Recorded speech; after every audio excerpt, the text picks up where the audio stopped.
Dear David, I hate to disappoint you, but Nigel is not here, although he may be here watching in spirit. See Kevin, greetings. Rachel, happy Friday. Amy, greetings to you from Detroit. Jen is here. Jen, you're here. I'm here. Jen was here for Nigel round 2 yesterday, which if you didn't notice on the page, I did get the Zoom working and you can watch a half hour of that if you'd like to see me talk to Nigel. The first 4 minutes are a bit of like, is this on? Is it on? But then after we got into that, we did have a conversation, so that was good. Christopher, yesterday was great. Yes, well, you're welcome. Don, greetings and good Friday to you. So what was the shit show you missed yesterday, Dave? Well, you can see a little bit of the flavor of it in what I posted, but I erased the whole, the thing that if you were here, you saw it. And if you weren't here, you missed it, sadly. Hey, Ouija, good to see you. I've been meaning to get back to you on your email that you sent me. Thank you for that. And I was taking a look at it, trying to figure out what's the deal with my shirt, Dave? Oh, I'm glad you asked. Jen, yes, you were a little acerbic yesterday, but that is fine. I totally got that it was jokes, although I did have a couple of moments where, like, are people actually turning on me because this technology is going wrong? But yes, please. All right, Brad, yo, fantastic Fridays. Can you have a guest every week? Well, Bob, I'm working on it. I want to give Nigel a second try next week just because I can get him to collaborate with me on maybe we're going to get some better microphones and get the sound up. If you listen to the Zoom thing that I did after the actual show, it was a Zoom live. Jen was there, but you can watch that. And I wasn't happy with how the sound turned out. But this shirt is, I bought this in New Zealand, and this is a penguin, and this is a polar bear. And the penguin is leading the polar bear by this leash around the polar bear's neck. And I think and I may be a bit tick, as they say in Ireland, maybe a bit tick, but I think this is a southern hemisphere leading the northern hemisphere around on a leash.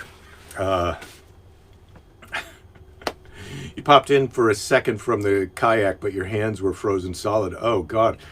Dave, well, I know how that goes. I was out there swimming. Brad, greetings to Stephanie as well. I was out there swimming in the ocean today, although today in Southern California it's about 80 degrees. So we're really having amazing weather here. The ocean is still as cold as it was yesterday, approximately. Maybe it's a half a degree warmer, but because the air is warmer, it was quite nice. And there was a bit of a crowd down at the beach. And I can tell you that's why you don't go down there on the afternoon. Yes, Keys, you are correct. I do not, well, first of all, it'll never happen because polar bears are in the North Pole, penguins are in the South Pole. There's no way either of them is going to get from one place to the other, although we could this is the kind of a-hole human being behavior. We could release a bunch of polar bears in Antarctica. Let's see how that goes. Mark, yes, thank God it is Friday. So Brad, you'll never see polar bears and penguins together in the wild. No, Brad, you're right about that, unless there was some kind of weird 12 monkeys kind of thing where we decided we were going to release polar bears in Antarctica. I don't think the other way works. I think you turn a bunch of penguins loose in the Arctic. I don't, probably, who knows? This is exactly how things go wrong. You think, well, what could go wrong? They're just penguins. Something will be up there. We'll eat them. And then maybe the polar bears take some while to figure out they're supposed to eat the penguins. I don't know. Oh, here we go. Ouija, when you first moved to Alaska, there was a story in the news about some fisher people in the North Pacific that caught 3 penguins in their nets. Oh, wow. Apparently they'd escaped from someone's private menagerie and wandered around the North Pacific. Yeah, see, I believe that. I believe that could happen. So that's exactly the type of disaster. Luckily, it wasn't the reverse of the pet polar bear escaped in Antarctica. But if you're keeping a pet polar bear, I mean, you thought the nut jobs who were keeping pet tigers were nut jobs. If you're keeping a pet polar bear, holy moly, you're going to get what you asked for. You may not be realizing you asked for it, but you're going to get it. That polar bear is going to eat you. That is just going to happen. So you'll never see penguins and polar bears together in the wild, but you can see them probably at many zoos around the world. Our zoo's open again? I don't know. Oh, the fart machine is working. I don't know if zoos are even open around the world yet. I haven't seen Dana for a while. He's a resident former zoo employee. I'm just looking to see. We might be completely finished. Today, this is a big day because I think I'm just looking at Seize the Day. Not that I'm trying to get ahead of myself, but I'm looking at the Seize the Day 3, and I think we're going to crack Seize the Day 4 today. And then I'll go through and just make sure there's nothing we missed in Seize the Day 3. So, Mr. Predicto, do you feel like this is going to be a great weekend?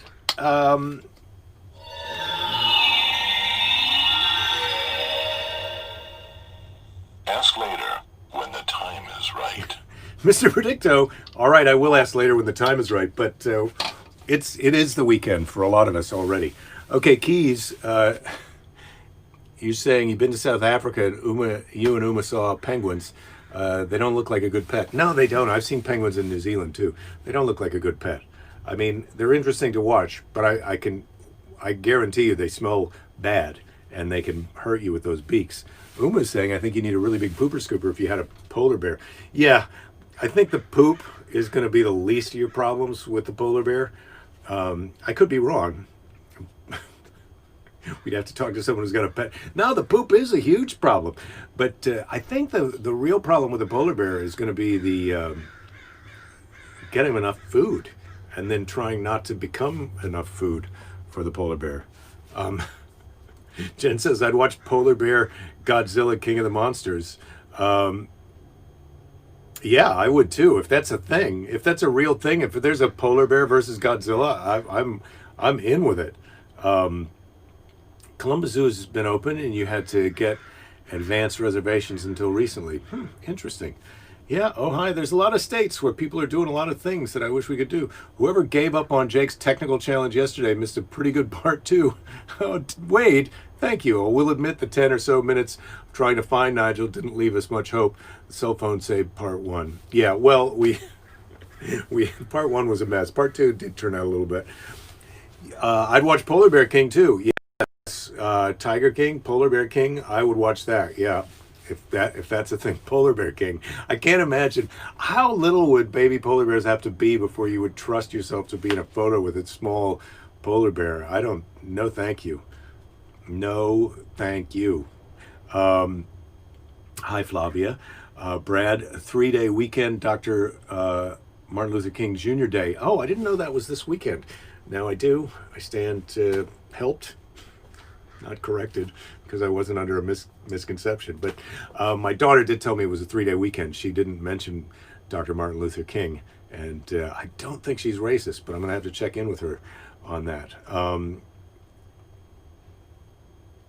Work keeps piling up in your global company, Brad. Well, to have a company and then to have it be international during these troubled times, well done. A polar bear can eat 80 pounds in one sitting. Brad's telling me.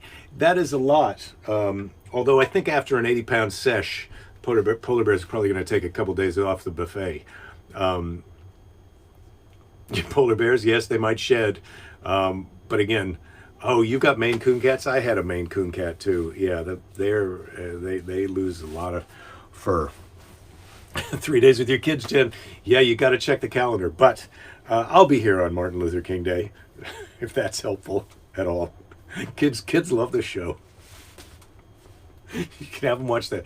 Have them watch. Well, we don't have the Nigel episode from last week. I used to take the kids to the pet black bears at a local bar. Keith, is that in Florida? It's got to be in Florida, right? Some bar's got a pet bear that you can pet and bring your kids. This is Florida for you. You can bring your kids to the bar and they have a bear that the kids can pet. So there's a lot of things can go wrong. Uma's saying, how many drinks did you have before you thought it was a bear? I like that question. But I'd like to see, it was kind of Zach Galifianakis on a bad day. Turned out to be a bear. I know a guy that had a pet Komodo dragon in college. Bob, that's crazy. Fathers in the military snuck it into the country, kept it in a closet, quickly opened the door and threw in a live rat. It died when the heat lamp failed. I'm not sure now if that story is, the punchline, the end of that story makes me question the whole thing. And also, I don't think a Komodo dragon could survive a closet. But those things are dangerous. They could bite you, get infected. Why don't polar bears name their children? Sean, if that's a joke, I'm gonna bite. If it's not a joke, then I'm gonna try and answer it. Why don't polar bears name their children? Well, polar bears may name their children, but they don't name them in English, so we can't understand the children's names. Or I know that grizzly bears and brown bears or black bears sometimes will eat their children. So maybe that's the reason. Females weigh up to 500 to 600 pounds. Males up to 1,300 pounds. Those are some big bears. Yeah, Jen, I think you're right. Polar bears probably do eat mole rats by the trash can full. I feel like if you're having the polar bears over for a dinner party or a cocktail party, and all you're putting out is mole rats, big bowl of naked mole rats, you're going to be in trouble because those polar bears are going to turn on some of your guests. And I don't even know if they're like tigers and they just pick out the weak ones. I think to a polar bear, everyone's the weak one. The closest person is going to get eaten.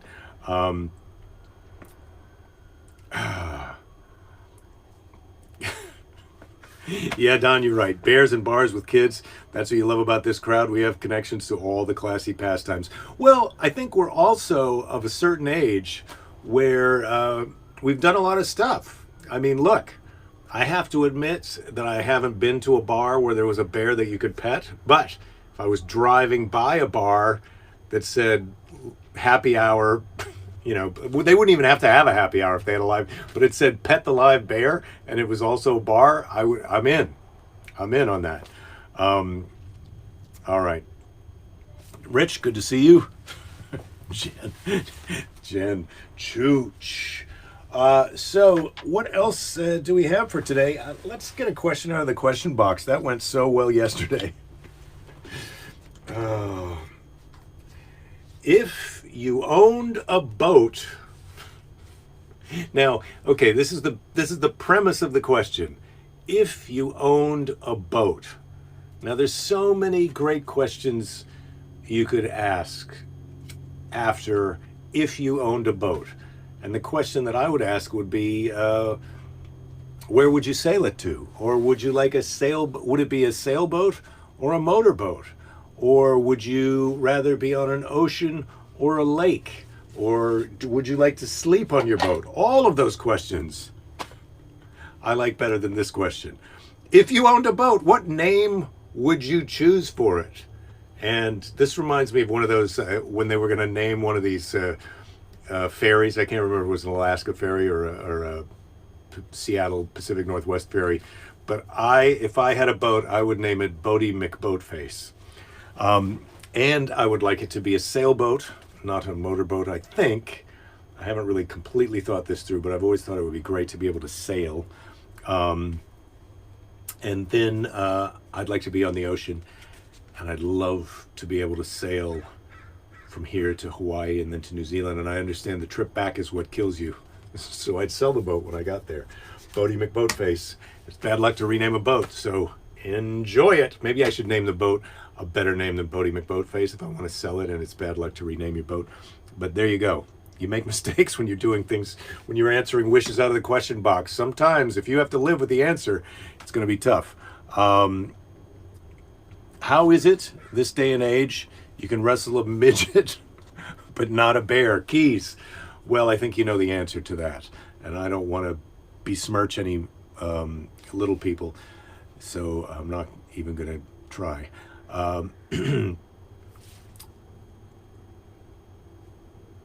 Jeff, you're late and you have your wine and cranberry juice. You mix those together? Is that what's going on? Jeff, you're a maverick. Or is that some kind of drink that they... Where do you get an idea like that? I guess maybe white wine and cranberry juice. Could you do that? I don't know. Flavia, you're out on the boat question. You're a landlubber. Bob wants to wrestle a midget bear. Rich would name his boat Poop Deck. Nice. Jen's Hot Balls. Oh, Jen, we have a winner. I think you've won the boat naming contest. Congratulations. Um, Pick, I'm sorry you're late, but I'm glad you're here. Got MLK Jr. Day on Monday off. Looking for suggestions for what to do. Day trip ideas from the Bay Area. Ed, okay.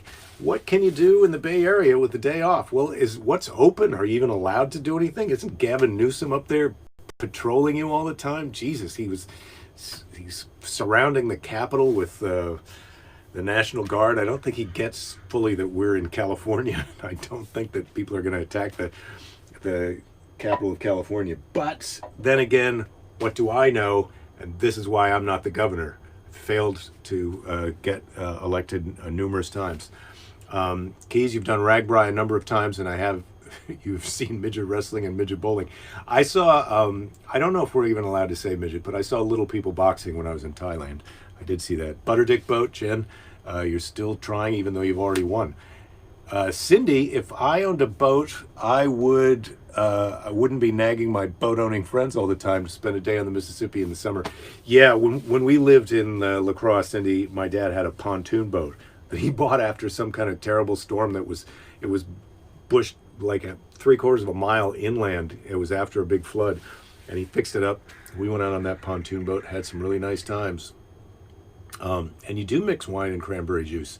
Yeah, well, Jeff, you're a maverick. I think you're starting a whole new thing. Bailey's and cranberry, rich. I don't know if you saw the yesterday, Nigel's coffee tip. To enjoy coffee late into the day, try a little Bailey's. What did David Sedaris name his beach house, Ouija? I guess you dotted that because you're gonna say that.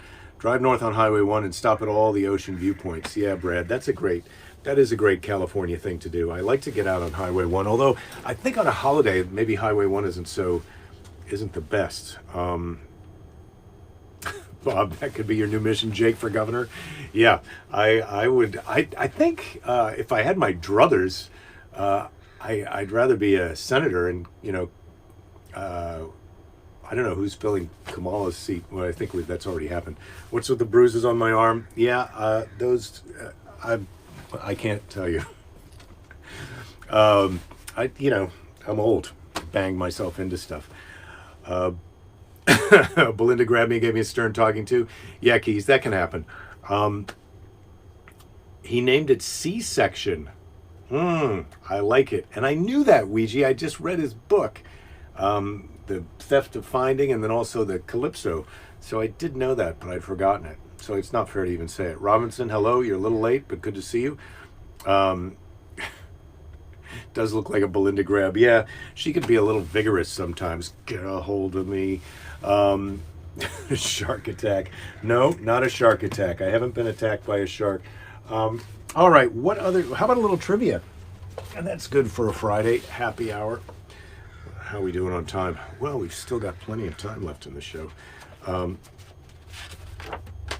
right. A celebrated Chinese artist of the 1920s, Huang Ernan, painted beautiful designs on silk cloth with his tongue as a brush.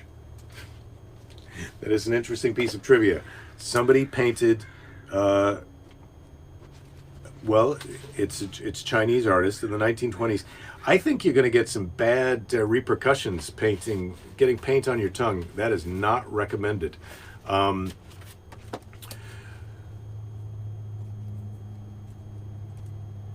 Hey, Andrew, good to see you. So what are we saying here? Thinking going to the Sierra foothills is supposed to be 68 degrees. Yeah, Ed, that sounds good. I think any outdoor thing, I'm all for. Maybe I'll go for a bike ride. Weekend plans for Lord and Lady Jerry. Well, Rachel, we've got my best friend in comedy, who I started comedy with. His name is John Ross, and he and his wife were married the same year that Lady Jerry and I were married, and their daughter was born just 3 months after our daughter. So I'd been friends with him for almost 30 years before they moved to Massachusetts. So we've got a FaceTime call with them for 5:30. It's a little FaceTime happy hour. They live in Western Massachusetts now. And that's our social life for tonight. COVID style. And also, the people this age style. Don't get me wrong, I would love to go to a bar and pet a bear, do some Jello shots, and eat a burger. That if that was on the menu, if that was allowed, I would do that. But that's out. So that's what we've got today, and then tomorrow. I'm not sure. I think bike ride tomorrow, and then or maybe bike ride Sunday. I haven't decided yet. You have plenty of time if you make the show 2 hours. Yeah, that could happen. Quick change of subject, Cindy says, looking forward to the Green Bay Rams playoff game tomorrow. Yeah, Packers. Although I'm supposed to root for the Rams, but I think I'm still a Packers fan. Although my real team of choice is the Saints. Because I love New Orleans and I love Jazz Fest, Jen. If you're not drinking already, please belly up to the bar. Jen says, I hate the outdoors. It has sun, you're a vampire, your dad is English, and you got the pale skin. Well, if you're a vampire, the good news is you're also immortal. So congratulations on that. And I did say immortal, not immoral. Yeah, Bob. I think our FaceTime tonight will go better than yesterday's train wreck because I'm not trying to live cast it onto anything. Bears, Jello shots, and burger is a perfect date. Yeah, I don't know why I wasn't able to get on The Bachelor before I got married because I friggin' know what I'm doing. Okay, what do we got? What did you say, Rich? Is there a lot of pressure to go out to do the other comedy guy? I'm not sure what happened there, Rich. I can't really understand what you meant by that. There is some pressure. I'd like to get out and do comedy. Russell's out there. He's going to be in Tampa, I think, next weekend. If you're in Tampa, you want to see a great show, go see Russell Peters. But that's out for me. Day after Christmas, Ed, you said you did a bunch of line games with your extended family like Pictionary. Surprisingly fun. Yeah, we play. Oh gosh, we played a card game that they told me the name of the game was Shithead. That was a fun card game. First UFC event of the year is tomorrow. Oh, Andrew, thanks. Yeah, I'll check that out. I've just got ESPN Plus, so I wait for them to kind of come to the Plus. But if it's a pay-per-view, I'll have to wait to see it. But I can watch some old. I haven't seen all the fights of all the things. Keys, you're Welsh and your skin is translucent. Well, that's nice. It helps the doctor diagnose things. Oh, this is the line drawing game you did. Okay, I'll check that out. Pick. You don't think The Bachelor was around before I got married? Yeah, you could be right about that. But you might not be. I'm always surprised to find out how long things have been. Now I've got that thing that comes with age when you're like, what was that, 2 years ago when we went on that vacation to Iceland? It's like, no, that was 8 years ago. UFC event is live on ABC at 3 p.m. Eastern time. I think I can catch that, Andrew. I think, and I will.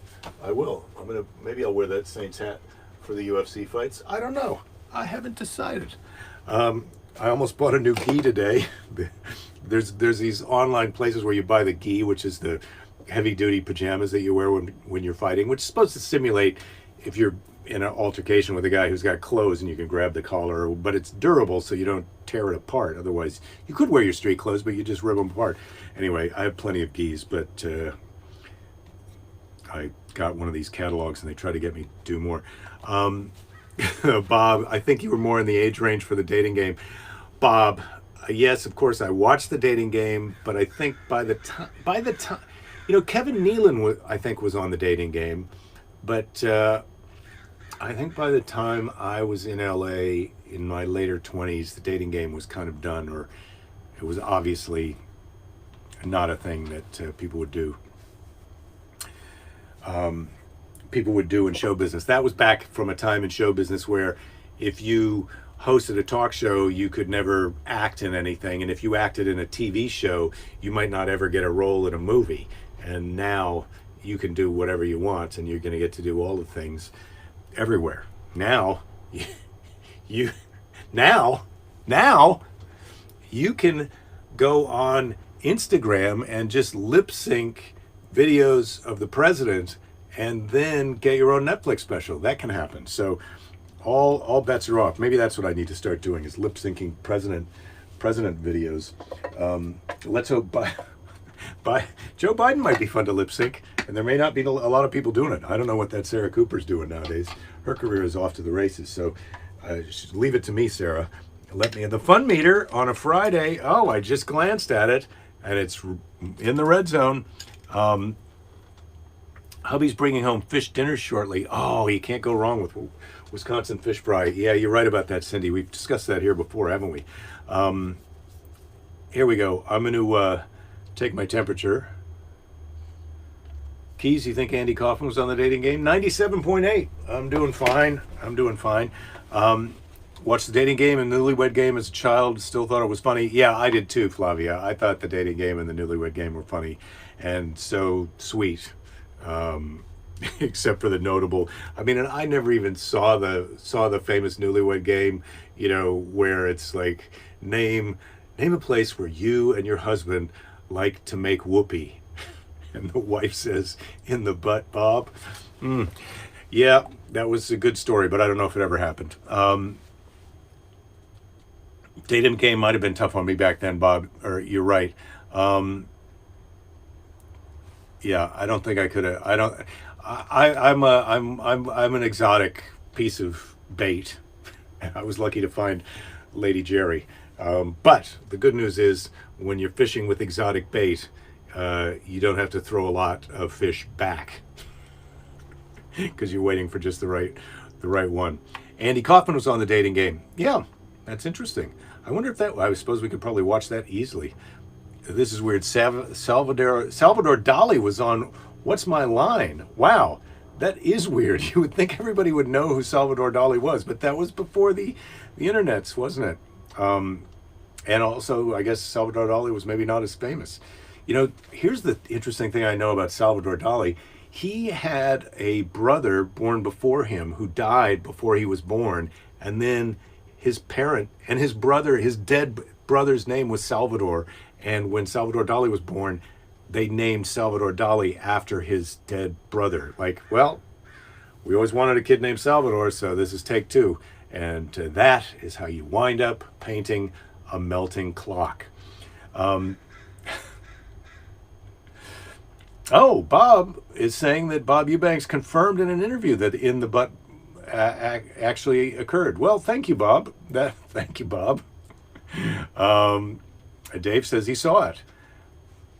Andy Kaufman was the most exotic piece of bait. I think he was trying not to get picked on the dating game. All right, here we go. It's time now for Seize the Day. It's Friday, and we're going to seize the day. We're going to seize the weekend. I'll be back next week. I think I've got the Zoom thing ready, and we can try that again with Nigel on Thursday next week. Nobody panic. I'm telling you now, that's what my intention is, to try that. If I can perfect it with Nigel, then I'm going to try and see if I can get some other guests. So here we go. Yeah, Jen, you're right. That Salvador Dali thing is freaky, isn't it? When I first heard of that, I was like, holy moly. Oh, wow. Seize the Day number 4 has really taken it up a notch. And this, Rachel sent this along in November of last year, 2020. And let's see what she's written a lovely inscription in the front. And I'll read this unless it gets too weird. By the time you need this, I hope you'll be back out on the road doing shows and bringing laughter to thousands of people who could really use it. Well, thank you, Rachel and Jason. But that is not the case. Hopefully I'm bringing some joy to the people who can use it here. If not, then we'll all continue to enjoy the laughs and light that you bring us during the daily briefings. Thank you, which continue to be a bright spot in our days and gives us the gift of having it to look forward to every day. Thank you so much, Rachel. Thank you, all of you guys. I want to be a little grateful here. This one's a bit different, though, and that's what I was going to say as I was looking through here. This one's a bit different. Change it up a little bit and include some visuals thank you for being you and for helping us get through this increasingly difficult time. We appreciate you and all that you do. So thank you, and love, Rachel and Jason. So thank you, Rachel. And this Seize the Day, it Seize the Day 3 and 1 and 2 were all of this nature. They're the notebook, and then they've got the Seize the Days written in there with the quote and the person's name, and they're all handwritten in. And in these, they've got they're little graphic printouts, and some of them have photo-y illustrations behind, and some of them are just simple here. And so I opened right to Benjamin Franklin, so maybe that's the one I should do. Here we go. Benjamin Franklin. This is from Benjamin Franklin. Heard of him? Okay, what's happening here? Something about Smokies. Well, I'll have to go in and figure that out later. You're talking about different dog and cat names. You name your dogs or your pets the same names, like Salvador Dali. Salvador Dali is a great dog name, or it's a great Dali name if you've got a daughter, or a son. There's nothing wrong with a son who's got a Dali named Salvador, and also there's nothing wrong with a child of any of the many genders, or who has a fire truck named Salvador Dali. All right, Benjamin Franklin. Today Seize the Day. The Constitution only guarantees the American people the right to pursue happiness. You have to catch it yourself. You have to catch it yourself. The Constitution guarantees you the right to pursue it. You have to catch it yourself. I'm helping Benjamin Franklin with a little bit of clarification on his quote, which probably didn't need any clarification, but there you go. I'm a clarification nut. Thank you guys for watching, and I look forward to next week, as I always try and look forward to next week, and I always try and look forward to tomorrow, although some mornings I wake up and I feel like, oh, this again. Have a great weekend, everybody. And take care of yourselves, and try and help someone else. Be nice to a asshole if you get a chance, and don't give up.